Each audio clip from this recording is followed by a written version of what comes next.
And what's really interesting, Matt, is forget what I say or you or any other pundit. Vegas also is culpable here. They made him the favorite to win the Heisman, and I think that just when you throw out some hot take and then you look at Vegas and you go, they got to know something.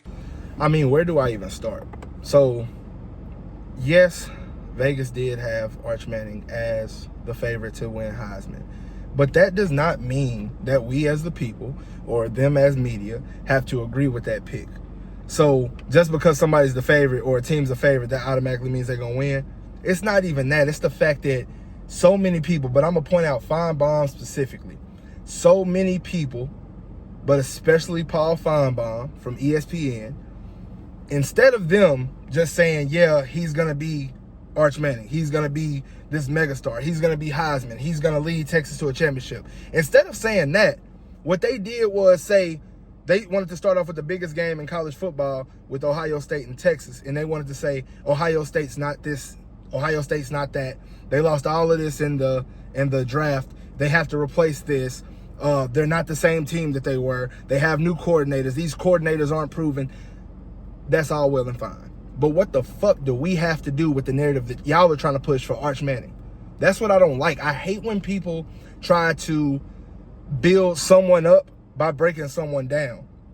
And we seen what the fuck happens with that yesterday. So you did all of that shit talking.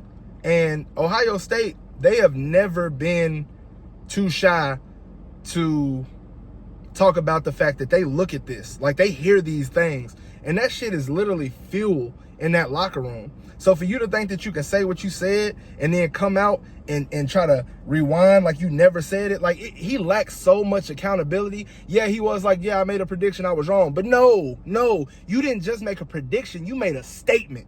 You stood on that shit 10 toes fucking down. And then now that everything is settled, the dust is settled, you want to act like, yeah, it was just a prediction. Nah, bruh. You talk so fucking crazy about the Buckeyes, it didn't make no sense. And now you got your fucking foot in your mouth and you want to act like it's not a big deal. It is a big deal. Because you stood too fucking tough on it and you disrespected a team. And keep in mind, this is college football.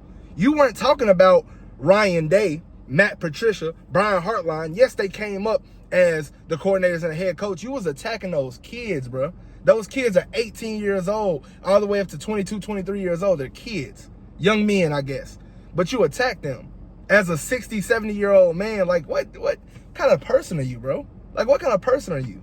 And now you want to double, like, shut the fuck up, Paul Feinbaum. Like, no respect for that guy at all. Like, I never really liked him because he always, it's SEC or nothing, SEC or nothing. Like, bro, like, everybody pays players now. It's not just Nick Saban and Ed O. It's not just them who paying players. Not everybody's paying it. So now everybody's on an equal playing field. But even when we weren't, Ohio State was always top 5 in recruiting. Always. And then you bring in the transfer portal, C.J. Donaldson from West Virginia, Max Clare from Purdue, Bo Atkinson from North Carolina. Like, these aren't just names. These are people who like, they were standouts in their positions at their schools. These aren't some run-of-the-mill type of guys. These are elite players in their own aspects, which is why they came to Ohio State, to an elite program. So for you to sit here and talk like we don't recruit, or that just because we lose 14 players to the draft, which Texas lost 12. What's the fucking difference? Okay, 2 players? Wow.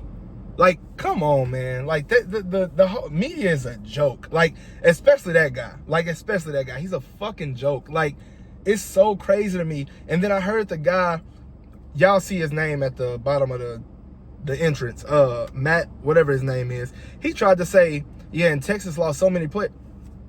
We lost more players than them. But y'all was standing up for Texas and Arch Manning up here. Well, if his last name was Davis, he wouldn't have got that much hype. Well, then why the fuck was y'all hyping him up? Because Vegas told us to. I'm so sick. If this is what the season is going to look like, we about to have a lot of motherfuckers with their foot in their mouth. Now, might lose to Penn State. We might go to the college football playoff and lose to Texas the next time we play them. Who fucking knows? But let the season ride out. Quit declaring fucking kings before they sit on the throne and have their fucking crown. Stop doing that shit. Y'all do that shit every fucking year. And then when you wrong, try to act like oh, well, it just happens. No, shut the fuck up then. Nobody tells you go out here and make a bold statement. Nobody tells you to do that. But if you're going to stand on it the way you stand on it, make sure you do that in times of strife. Don't cower like a little bitch and act like, oh, well, you know, I was just making a prediction. Like, shut the fuck up, man. I'll never have respect for that shit. But Ohio State went out there, showed them Matt Patricia, Jim Knowles, whoever the fuck the defensive coordinator is. This is the Silver fucking Bullets of Columbus, Ohio. They gonna come out here, they gonna recruit, and they gonna bring that shit every motherfucking year. If they don't, they don't. But they did. Held Steve Sarkisian's offense to 7 fucking points. I don't give a damn. Well, Arch he started off slow. That's cool. That's what a 19, 20-year-old is gonna do, right? But nah, y'all had him as the Heisman favorite. Stand on that. That's my point. So now all of a sudden, it's just the defense was just so good. We've been told y'all that. Y'all didn't listen. Y'all just said we had to replace 8 players on defense. We don't have the same vein that we always had. Like, we don't always recruit. So now y'all look stupid. Own up to the fact that you look stupid and you said something stupid. Don't try to cower. Don't try to hide under the covers. Because Ohio State is here. Julian Sand went 13 for 20 yesterday with 126 yards. Easily could have been 18 for 20. Yeah, 18 for 20. Had 3 drops by Jeremiah Smith, who I don't give a fuck what none of these Texas fans say is still the #1 motherfucking wide receiver in college football. I don't care what nobody says. Cut it out. Still had 6 catches on 10 targets for 43 yards, I think. So we got Carnell Tate. Brandon Ennis dropped a pass. Max Clare dropped a pass. That's 5 drop passes for a 13 to 20 quarterback. Do the math. That's 18 of 20. That's like, what's that? 90%? Like, come on, bro. Like, stop playing. Stop playing.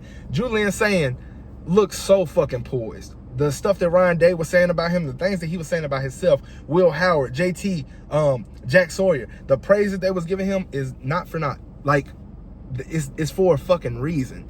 The guy was recruited, the #1 quarterback in his class, maybe #2. And then this notion of, well, he's going to have to be a little mobile. He was the #1 dual threat quarterback, according to ESPN 300. Maybe he was #2. So what do you, dual threat? That means he can run too. Are y'all stupid? Like, Jesus Christ. CJ Donaldson, he did exactly what we needed him to do. We won 14-7.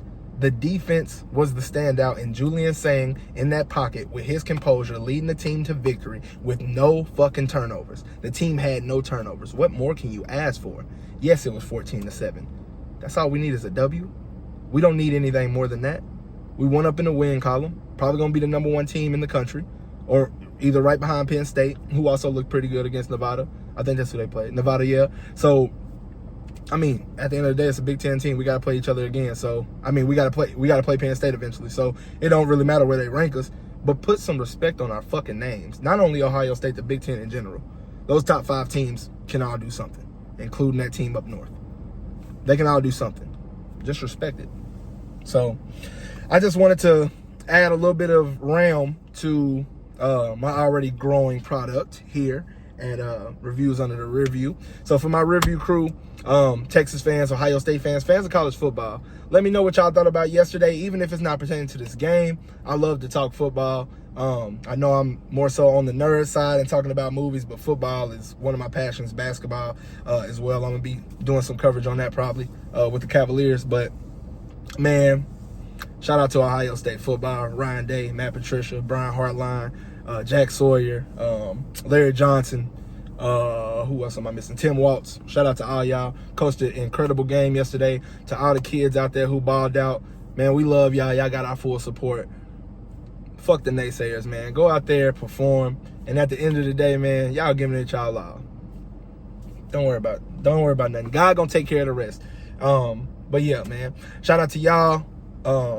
Definitely trying to grow this channel as much as possible, but until then, we're going to leave that game in the rear view, baby. Bucks up!